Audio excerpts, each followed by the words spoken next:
Emigoggo Gyabafumbo ekisoba mu nkaaga gye gigattiddwa emisana ga leero era ng'Omusumba Robert Kayanja yakulemedde mu gatta abantu bano. Ono ayambiddwako abasumba abalala okubadde Omusumba David Makoko, Musumba Arthur n'abasumba abalala. Bano bavudde mu buweereza obw'enjawulo okujja okugatta emigoggo gino. Abamu ku abo abagattiddwa babadde bawerako omuli abaaliko abasamize, abasirikale ba poliisi n'abantu abalala. Abadde basinga ku bo babadde bavubuka era nga ku ssaawa zibadde zoolekera mu 7 abasumba bonna ne beeyiwa mu kifo emikolo we gitambulidde. Wano Omusumba Robert Kayanja watuukidde nga buli mwami alina omwagalwa we era ng'essanyu libula okubatta. Oluvannyuma lw'okutuuka Omusumba Robert Kayanja asoose n'abasabira era n'abagumyanga obufumbo bwe bagendamu bwe buli obufumbo obutukuvu era nti ne Church Miracle Center Cathedral erina olukisa okugatta abafumbo bonna. Jesus making sure you are not only cancelled, but you are married and you are registered. So your marriage is legal as well as sanctified. As the hand witness. Onera akonyeko ku nsonga y'empeta anti abasumba abatali bamu bavaayo ne bazivumirira. You don't marry rings. No. A ring is a token of love. Like being baptized doesn't take you to heaven. So a ring doesn't give you marriage. But it is the thing because it's round.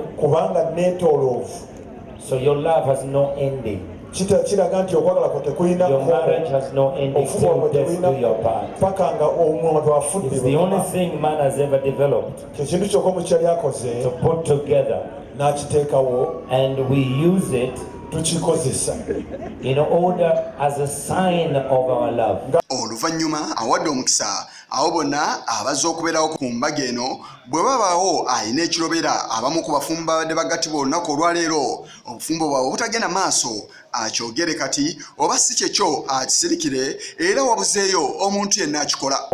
Anyone present here who knows the lawful reason why this couple may not lawfully marry, you must declare it now or forever hold your peace. And you couples, the vows you're about to make are to be made in the name of God, who is the judge and knows all the secrets of our hearts. Ekizeeko kubadde kugatta emigoggo gy'abafumbo bano era nga naye alina emigoggo etyagimu gy'agasse. Nkuwa empeta eno ng'akabonero ak'obufumbo bwaffe. Nkussaamu ekitiibwa n'omubiri gwange, nkuwa ebintu byange byonna eby'omu nsi n'okwagala kwonna mu linnya lya Kitaffe n'Omwana n'Omwoyo Mutukuvu. Amiina.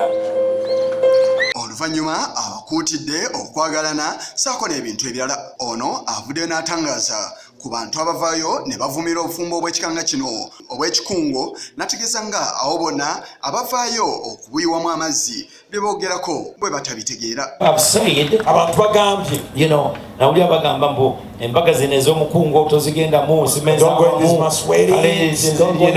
you're not a man. Adam was man enough, but he was wise enough to accept God's will. These days weddings have become a form of business.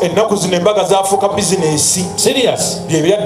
I mean the gowns and the introduction and what have you, but by the time you finish, you can't even break poverty. The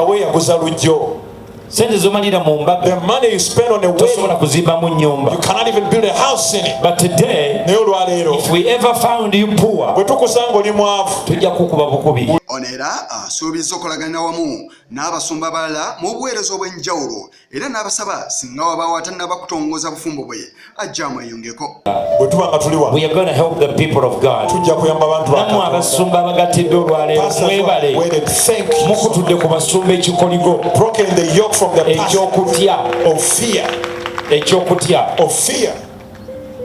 ekyokutya. And you don't have to. You are our brother. If you are my brother, I was born with you, and you want to do what is right, how can I deny you? That's the purpose of the church, to stand with one another. We will stand with you.